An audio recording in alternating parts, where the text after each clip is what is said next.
आज हम तीसरा पार्ट लेके आए हैं methods of purification of organic compounds का। तो ये तीसरा पार्ट जो आज है वो आज हम पढ़ने वाले हैं डिस्टिलेशन के बारे में। इससे पहले आप दो पार्ट में देख चुके हो। पहले पार्ट में आपने सब्लिमेशन देखा, दूसरे पार्ट में आपने क्रिस्टलाइजेशन देखा।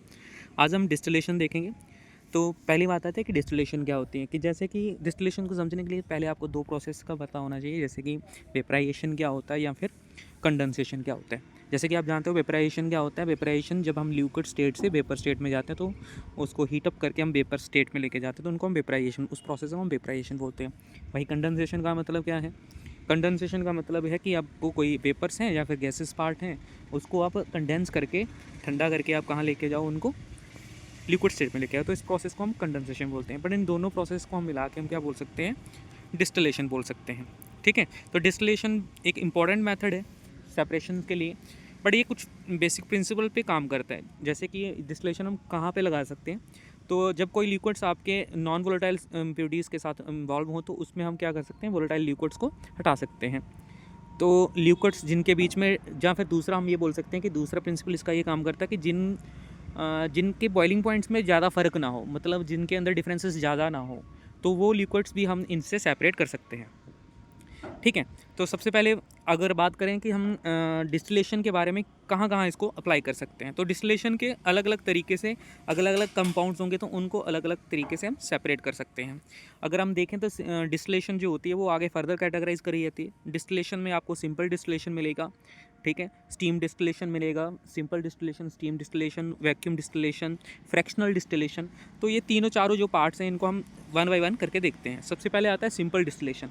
सिंपल डिस्टिलेशन हम तब करते हैं जब आपके पास जो बॉइलिंग लिक्विड्स हों उनके बीच के जो बॉइलिंग पॉइंट्स हो वो ज़्यादा हो, मतलब उनके बीच का डिफरेंस ज़्यादा हो, बॉइलिंग पॉइंट्स का डिफरेंस ज़्यादा हो, लगभग कोई 40 से 50 केल्विन का फ़र्क हो उनके लिक्विड्स के अंदर। तो तब हम क्या कर सकते हैं, एक दोनों लिक्विड्स को जब हम बॉयल करेंगे, सॉल्यूशंस को बॉयल करेंगे, तो क्या होगा कि एक का बॉइलिंग पॉइंट कम होगा और दूसरे का बॉइलिंग पॉइंट ज़्यादा होगा। तो जिसका बॉइलिंग पॉइंट ज़्यादा होगा तो वो वहीं पे सेटल रहेगा। जो दूसरा वाला होगा वो सिंपल डिस्टिलेशन होके, जैसे उसको हीट करेंगे तो वो वेपर फॉर्म में जाएगा, तो वो क्या करेगा, उसको हम कंडेंस करके रख सकते हैं। मैं आपको एक इसका डायग्राम दिखाना चाहता हूँ जिससे आपको थोड़ा सा आइडिया हो जाएगा कि क्या होगा। जैसे कि आपको ये डायग्राम दिख रहा है, इसमें लिखा हुआ है सिंपल डिस्टिलेशन। तो यहाँ पे हम डिस्टिलेशन कर रहे हैं क्लोरोफॉर्म की और एनिलीन की। तो क्लोरोफॉर्म का अगर आपको देखो तो यहाँ पे 334 केल्विन टेम्परेचर है, ठीक है। तो एनिलीन का इससे थोड़ा ज़्यादा होगा। तो यहाँ पे क्या करते हैं, जैसे कि आपको देखने को मिल रहा है कि ये वाला जो आपका चैम्बर है, यहाँ पे आपका फ्लास्क है, कोनिकल फ्लास्क जो आपको दिख रहा है यहाँ पे, ये आपको राउंड बॉटम फ्लास्क दिख रहा है। इस राउंड बॉटम फ्लास्क को हमने वायर गॉज पे रखा हुआ है और हीट करना शुरू कर रहे हैं। और ये हीट करने के बाद जैसे इसका जो मिक्सचर लिक्विड होगा, जो इम्प्योर वाला होगा, जिसको हम साफ़ करना चाहते हैं, उसका बॉइलिंग पॉइंट कम होगा या फिर ज़्यादा होगा, किसी का भी हो सकता है। जिसका बॉइलिंग पॉइंट कम होगा वो पहले वेपराइज हो जाएगा। वो वेपराइज होकर वो इस राउंड बॉटम फ्लास्क से निकलता हुआ ये एक आपको इस ट्यूब के अंदर से जाता हुआ देखेगा। और ट्यूब के अंदर जैसे ही जाएगा तो उसके ऊपर हम कंडेंस करके उसको, जो पेपर्स फॉर्म में होंगे उसको कंडेंस करके हम प्योर लिक्विड में कन्वर्ट कर लेंगे। तो ये मेथड होता है सिंपल डिस्टिलेशन का, जिसमें हम कहाँ पे कर सकते हैं इसको अप्लाई, जब आपके दो लिक्विड्स के बीच का डिफरेंस जो बॉइलिंग पॉइंट का होगा वो ज़्यादा हो, तब हम इसको अप्लाई कर सकते हैं। बात करते हैं नेक्स्ट अगर हम बात करें तो हमारे लिए सिंपल डिस्टिलेशन के बाद और भी एग्जांपल लिखे हुए हैं। जैसे हमने बताया क्लोरोफॉर्म का और एनिलीन का। देखिए क्लोरोफॉर्म का 334 केल्विन था, एनिलीन का 457 केल्विन था। ईथर हो गया, ईथर और टालुइन के दोनों का मिक्सचर होगा तो उसको सेपरेट कैसे किया जाएगा। बेंजीन और एनिलीन के ऊपर आपको डायरेक्ट क्वेश्चन भी पूछा जा सकता है कि how can we separate benzene from aniline. तो आप उसमें सिंपल बोल सकते हैं कि सिंपल डिस्टिलेशन मेथड से हम इसको सेपरेट कर सकते हैं, ठीक है। तो नेक्स्ट आ रहा है बेटा आपका फ्रैक्शनल डिस्टिलेशन। फ्रैक्शनल डिस्टिलेशन क्या होता है, देखो नाम से ही पता चल रहा है, इसमें फ्रैक्शनल, जैसे आपने पीछे पढ़ा था फ्रैक्शनल क्रिस्टलाइजेशन, सेम उसकी तरह है। फ्रैक्शनल डिस्टिलेशन तब लगाना है जब आपके दो मिक्सचर जो मिक्सचर बना होगा, जो भी आपके सोल्यूशंस होगा, उस मिक्सचर के जो बॉइलिंग पॉइंट्स होंगे वो ज़्यादा डिफरेंस के साथ ना हो, बिल्कुल स्मॉल डिफरेंस के साथ हो। जैसे कि 5 से 10 डिग्री सेल्सियस का टेम्परेचर का अगर वो उनके अंदर डिफरेंस होगा तो तब हम इसको फ्रैक्शन डिस्टिलेशन करते हैं। फ्रैक्शनल डिस्टिलेशन में क्या होता है कि सिंपल डिस्टिलेशन की तरह ही होता है ये, बट इसमें क्या होता है कि इसमें थोड़ा सा अपरेटस जो आपको लगाना पड़ेगा वो थोड़ा अलग तरीके से होगा। जैसे कि आपको यहाँ पे मैं दिखाऊं तो ये देखिए, अब इसमें फिगर बना हुआ है। इस फिगर में क्या दिखा रहा है कि मिक्सचर ऑफ लिक्विड्स आपको लिया हुआ राउंड वाटर फ्लास्क में, और जो अपवर्ड जहाँ से वो ऊपर जाएगा उसको वहाँ पे कॉलम बना रखे हैं। ये कॉलम क्या होंगे, ये थोड़े से ऑब्स्टेकल करेंगे क्रिएट इसके सामने, जिससे क्या होगा कि वो जो वेपर्स जाएंगे वो थोड़ा स्लोली जाएंगे। तो वेपर स्लोली जाने की वजह से फिर ये वापस आपको वही लॉन्ग ट्यूब जो दिख रहे हैं उसमें कंडेंस करेंगे और उसके बाद हम इसको रिसीवर में रिसीव कर लेंगे, जिससे कि आपका वो प्यूरीफायर आ जाएगा। प्रोसेस सेम है, बस सिर्फ यहाँ पे हम क्या करते हैं, यहाँ पे एक फ्रैक्शनेटिंग कॉलम लगा देते हैं, जिसकी वजह से क्या होता है कि आपका जो वेपर्स जा रहे हैं वो थोड़ा स्लोली जाते हैं और वो कंडेंस होने के बाद वापस आपको प्योर फॉर्म में मिल जाएगा। अब नेक्स्ट बढ़ते हैं आपका, नेक्स्ट अगर हम देखें तो नेक्स्ट है आपका भैया आपका स्टीम डिस्टिलेशन। आप इसमें एक बार पढ़ सकते हो, रीड आउट कर लेना इसको थोड़ा सा कि क्या है इसमें, क्या लिखा हुआ है इसमें।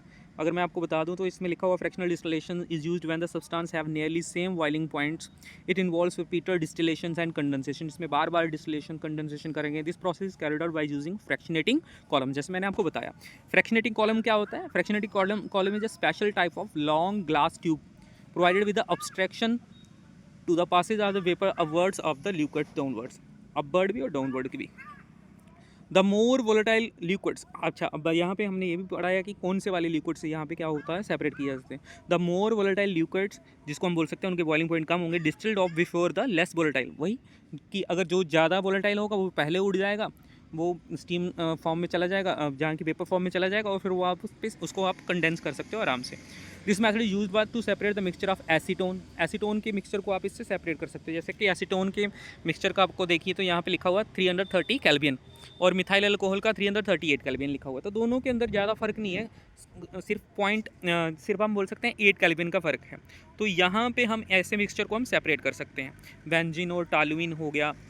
तो इस मेथड का बड़ा ज़्यादा इस्तेमाल हो रहा है आज के टाइम पे, क्योंकि काफ़ी सारे सोल्यूशंस जो होते हैं, मिक्सचर जो होते हैं जिनके अंदर बॉइलिंग पॉइंट का फ़र्क कम होता है, तो फिर हम इस मेथड से उसको आराम से यूज़ कर सकते हैं।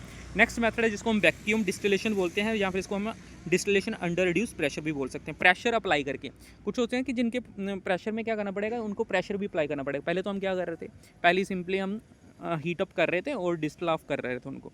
अब यहाँ पे हमें क्या करना पड़ेगा, यहाँ पे हमें प्रेशर भी इंक्रीज़ करना पड़ेगा। तो ये मेथड हम क्या करेंगे, प्रेशर को इंक्रीज़ करके करते हैं। अब प्रेशर किनका, वेपर प्रेशर जो उसके ऊपर अप्लाई होगा। अब वेपर प्रेशर क्या होता है, इसको आप क्लास 12 में वैसे ही पढ़ने वाले हो, सोल्यूशन चैप्टर आएगा उसमें आप वेपर प्रेशर पढ़ोगे, क्वालिटेटिव प्रॉपर्टीज़ पढ़ोगे, तो वहाँ पर आप इसको और डिटेल में पढ़ेंगे। पर फिलहाल ये होता क्या, वो थोड़ा सा सिर्फ वेपर प्रेशर के ऊपर होगा। यहाँ पर हम बता रहे हैं कि वेपर प्रेशर कैसे इंक्रीज़ किया जाएगा। तो क्या करा, this method is use to purify liquids having very high boiling points. First of all ये पहली बात याद रखो कि यहाँ पे हम वो मेथड, ये मेथड जो वहाँ पे यूज़ करेंगे जब आपको हाई बॉइलिंग पॉइंट लिक्विड्स होंगे, which decompose at a lower which decompose at or below with their boiling points. It is based on the assumption that liquid boils at temperature when its vapor pressure becomes equal to the that of the atmospheric pressure. तो बेटा ये vapour pressure क्या होता है, vapour pressure होता है जब आपके जो भी लिक्विड्स आप हीट अप कर रहे हो, जहाँ फिर जिसको हीटिंग करने के बाद जो वेपर्स आपको मिलेंगे, अगर हम वैक्यूम में रखेंगे ना, उसको ऊपर से बंद करके रखेंगे, तो वो क्या करेंगे, वेपर्स ऊपर जाएंगे, और वेपर्स जैसे ऊपर जाएंगे तो ऊपर से वो वापस आपने वैक्यूम ले रखा है कंडीशन, और वैक्यूम कंडीशन होने के बाद से वो वापस क्या करेंगे, मॉलिक्यूल्स जो होंगे वेपर्स के, वो वापस आके लिक्विड की सरफेस पे टच करेंगे, और वो जो प्रेशर अप्लाई करेंगे लिक्विड की सरफेस को, उसी को हम बोलते हैं वेपर प्रेशर। अगर समझ अच्छे से नहीं आया हो तो मैं इसको अलग तरीके से आपको अलग किसी वीडियो में समझा दूंगा कि वेपर प्रेशर क्या होता है। तो क्या बोला इसमें, वेपर प्रेशर क्या हो जाता है, इक्वल टू हो जाता है एटमॉस्फेरिक प्रेशर। जब आपका वो वेपर प्रेशर इक्वल टू हो जाता है एटमॉस्फेरिक प्रेशर के बराबर, तो उसी को हम वेपर प्रेशर ऑफ लिक्विड बोलते हैं। It means if the pressure is reduce, distillation can occur below the boiling point of the substance. अब नेक्स्ट हमने क्या लिखा इसमें, here the pressure is reduce during distillation to avoid the decomposition. Pressure इसलिए किया जाता है रिड्यूस क्योंकि हम चाहते हैं कि डिकम्पोज ना हो जाए वो। So it is also called distillation at reduce pressure. अब इसमें कौन कौन से आपको आराम से किए जा सकते हैं, जैसे ग्लिसरीन, इस मेथड से हम कर सकते हैं। ग्लिसरीन मॉलिक्यूल को हम इससे कर सकते हैं। Hydrogen peroxide, formaldehyde are purified by vacuum distillation. Glycerol also can be separated by from spent lye in soap industry by using vacuum distillation. Sugar cane juice is considered in sugar industry by evaporation under reduce pressure which saves lot of fuel. तो बहुत सारे method, बहुत सारे आपके अलग अलग mixtures जो होते हैं उनको सेपरेट किया जाता है इससे। बाकी आप इसको एक बार रीड आउट कर लेना, अच्छे से समझ आ जाएगा आपको कि क्या है इसमें। नेक्स्ट है बेटा आपका स्टीम डिस्टिलेशन। इस मेथड का नाम से ही पता चल रहा है, इससे में स्टीम, हम इसको स्टीम फॉर्म में लेके जाएंगे। तो क्या करेंगे, this method is use for separation and purification of organic compounds, solid हो चाहे लिक्विड्स हो, जो कि क्या हो सकें, आपके स्टीम वोलेटाइल हो, इनसॉल्युबल हो वाटर में, जहाँ फिर हम बोल सकते हैं कि इनका वेपर प्रेशर क्या हो, ज़्यादा हो, हाई वेपर प्रेशर हो। Contains non volatile impurities. इसमें कौन कौन से कंपाउंड्स आप प्यूरिफाई कर सकते हो, जैसे कि एनिलीन, नाइट्रोबेंजीन, ब्रोमोबेंजीन, आर्थोनाइट्रोफिनोल, आर्थोहाइड्रोक्सीबेंजल्डिहाइड, सल्फिल्डिहाइड जिसको बोलते हैं, फिर या फिर आर्थोहाइड्रोक्सी एसीटोफिनोन, टर्पिन ऑयल, या फिर कोई और भी जो ऑयल्स होंगे। तो ये था भैया आपका इसके अंदर। बाकी मैं आपको दिखा देता हूँ, इसकी फिगर्स दिखा देता हूँ। जैसे कि आपका ये था पहला भैया आपका फ्रैक्शनल डिस्टिलेशन का, और ये वाला जो बनाया है ये है आपका वैक्यूम के वाला। तो इसमें देखिए कि आपको ये जो राउंड बॉटम फ्लास्क लगा हुआ है इसमें हीट अप कर रहे हैं, और इसको हीट करने के बाद हम इसको क्या कर रहे हैं कि इसको कंडेंस करने के बाद एक बार दोबारा जो प्योर लिक्विड आ रहा है उसको ऊपर से हमने वैक्यूम के साथ ऊपर हमने मानोमीटर लगा रखा है, जिससे हमें पता चलेगा कि इसका कितना प्रेशर रखा हुआ है कितना नहीं। तो उससे हम इसको वैक्यूम क्रिएट करेंगे। ठीक है, यहाँ से आपको देखिए वैक्यूम पंप लगा हुआ है जो कि वैक्यूम क्रिएट करेगा। तो ये वैक्यूम डिस्टिलेशन हो गया। अगला है स्टीम डिस्टिलेशन। स्टीम डिस्टिलेशन में आपको देखिए, स्टीम डिस्टिलेशन में भी हमने क्या करा है, पहले उसकी स्टीम बनाया जा रहा है। पहले तो हम स्टीम जनरेटर लगाएंगे एक तरफ पे, ये देखिए आपका जो इम्प्योर होगा उसमें स्टीम अप्लाई करेंगे, और फिर उसके बाद वो हम सेम प्रोसेस जैसे कि सिंपल डिस्टिलेशन है। सारे जो भी जितने भी हैं प्रोसेस ये सारे एक दूसरे के साथ मिलते जुलते हैं। बस फ़र्क ये है कि कौन सा वाला प्रिंसिपल के अकॉर्डिंग चलता है ये, कि जो जिस कंपाउंड को हम साफ़ करना चाहते हैं या जिसको कंपाउंड को हम प्यूरीफाई करना चाहते हैं तो वो उसी प्रकार का ऑपरेटर्स हमें यूज़ करना पड़ता है। तो ये था भाई आपके डिस्टिलेशन के बारे में। नेक्स्ट जो होगा वो होगा आपका एक्सट्रैक्शन के ऊपर। तो चलिए देखते हैं उसको नेक्स्ट में वीडियो में। फ़िलहाल आज के लिए इतना ही।